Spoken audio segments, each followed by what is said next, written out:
Est-ce qu'aujourd'hui ton offre propose une solution aux personnes qui ont un problème, qui achètent déjà des choses pour résoudre ce problème, mais qui sont déçues des solutions existantes? C'est une notion que j'aime beaucoup, qui est simple, mais je me rends compte qu'on l'oublie assez facilement, moi le premier, et je voudrais vraiment me remettre ça en mémoire de la même manière que je vais te le partager ici. La dernière fois qu'on me l'a expliqué de manière assez simple, c'était sur un mastermind de Julien Musi. J'ai trouvé qu'il l'expliquait vraiment bien, cette idée que sur un marché, donc on pourrait visualiser du coup une zone complète, un marché de gens qui sont intéressés par un sujet, tu as quelque chose à proposer, tu as toutes les gens qui sont intéressés sur ce sujet-là. Et bien parmi ces gens qui sont intéressés pour ce sujet-là, tu as 3 types de personnes. Tu as des gens qui n'ont jamais rien acheté encore, qui sont intéressés mais ils n'ont jamais rien acheté. Si on prend l'exemple de la perte de poids, tu as des gens qui sont intéressés pour être aidés à perdre du poids. Ils sont curieux, ils regardent, ils s'abonnent, ils likent, mais ils n'ont jamais rien acheté jusque-là. Donc ça, c'est une partie de ce marché. Et ensuite, tu as une autre partie de ce marché qu'on va pouvoir découper en deux. Cette autre partie du marché, c'est les gens qui ont déjà acheté quelque chose pour perdre du poids. Ils ont peut-être acheté un programme en ligne, ils ont peut-être fait appel à un coach sportif, ils ont peut-être suivi une application, ils ont peut-être pris un abonnement en salle de sport. Bref, ils ont déjà dépensé de l'argent, ils sont déjà acteurs, ils sont déjà prêts à avancer dedans. Et dans cette catégorie-là, tu vas trouver du coup 2 nouvelles catégories, c'est divisé en 2. Tu vas trouver une partie qui sont les gens qui sont satisfaits, ils ont un problème, ils ont payé pour le résoudre et ils sont contents. Ils sont heureux de ce qu'ils payent. Et tu as une autre partie qui ne sont pas satisfaits. Ils ne sont pas satisfaits des solutions existantes aujourd'hui sur le marché.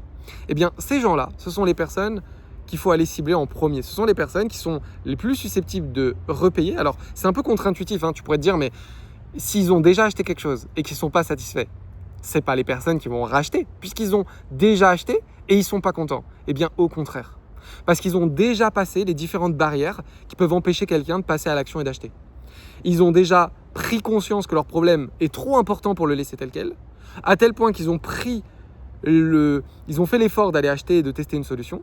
Donc ils sont convaincus, ils sont vraiment actifs, ils veulent une option, mais ils ne sont pas contents de la solution qu'ils ont aujourd'hui. Et donc soit ils ont arrêté de l'utiliser, soit ils continuent de l'utiliser, mais ils sont à la recherche d'une nouvelle solution qui résout vraiment leur problème.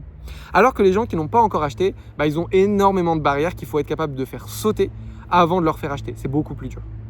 Donc, ton offre aujourd'hui, c'est beaucoup plus facile pour vendre, en tout cas au démarrage, tant que tu n'as pas fait 1 million avec ton offre, tant que tu n'as pas vendu pour 1 million de ton offre, c'est toujours plus simple d'aller se positionner d'aller cibler les gens qui sont non satisfaits des solutions actuelles.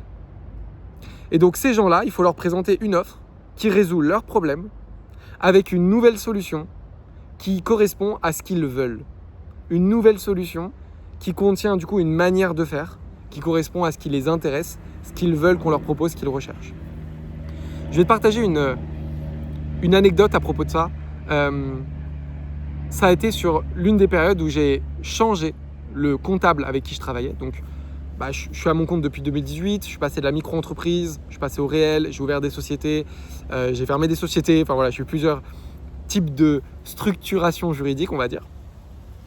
Et à un moment donné, en 2024, 2025 même, j'avais une société qui était gérée du coup par un cabinet comptable et j'étais totalement déçu de ce cabinet comptable. Totalement déçu parce que j'avais très peu de retours de leur part. Quand je les contactais, j'avais de la difficulté à avoir des réponses. J'avais constamment des réponses floues et qui se contredisent. Et surtout, vu qu'ils étaient en retard, j'avais régulièrement des messages de la part du gouvernement, des institutions, qui venaient me rappeler à l'ordre concernant des documents qui n'avaient pas été donnés, des choses qui n'avaient pas été payées. Donc voilà, j'étais dans un stress permanent. À ce moment-là, j'étais convaincu que je voulais un cabinet comptable. Je n'ai pas envie de faire ma comptabilité moi-même.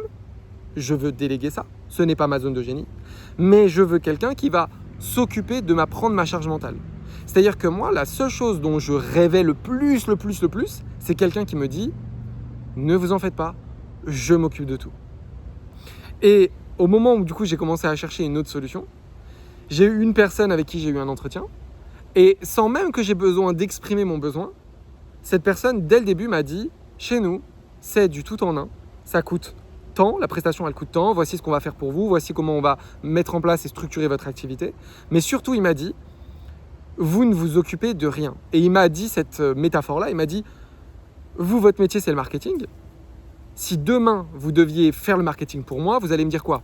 Vous allez me dire, monsieur, laissez-moi faire, c'est mon métier. Occupez-vous de votre métier, laissez-moi faire mon métier. C'est pour ça que vous me payez, faites-moi confiance. Et du coup, il me dit, c'est la même chose pour nous. Faites-nous confiance. La comptabilité, c'est notre travail.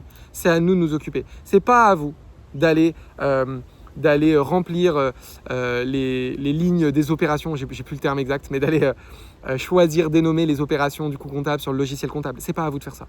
Vous, la seule chose que vous avez à faire, c'est la seule chose que nous, on peut pas faire, c'est nous transmettre vos factures et nous expliquer dans quel cadre cette facture est apparue. Tout le reste, vous ne touchez rien, on s'occupe de tout. C'est du clé en main, on s'occupe de tout pour vous. Vous n'avez rien à vous occuper. Quand il m'a dit ça, c'est bon. J'étais en mode, je veux même pas savoir combien ça coûte. J'étais en mode, où est-ce que je signe? Évidemment que s'il me propose un prix qui est ahurissant, qui est 10 fois le prix de ce que je paye normalement, voilà, je vais pas y aller. Mais par contre, franchement, même si le mec est 2 fois plus cher que la concurrence, pour ma tranquillité mentale et ma charge mentale, je paye. Pourquoi? Parce que j'ai déjà eu une expérience et je suis déçu des autres expériences. Ce qui fait que, je suis prêt à payer et surtout, je suis prêt à valoriser la tranquillité et la charge mentale. Là où quelqu'un qui aurait encore jamais acheté pour une première fois va plutôt se dire je me rends pas compte si ça vaut le coup de payer le double du prix pour quelqu'un qui s'occupe de tout pour moi plutôt que quelqu'un qui s'occupe pas de tout pour moi.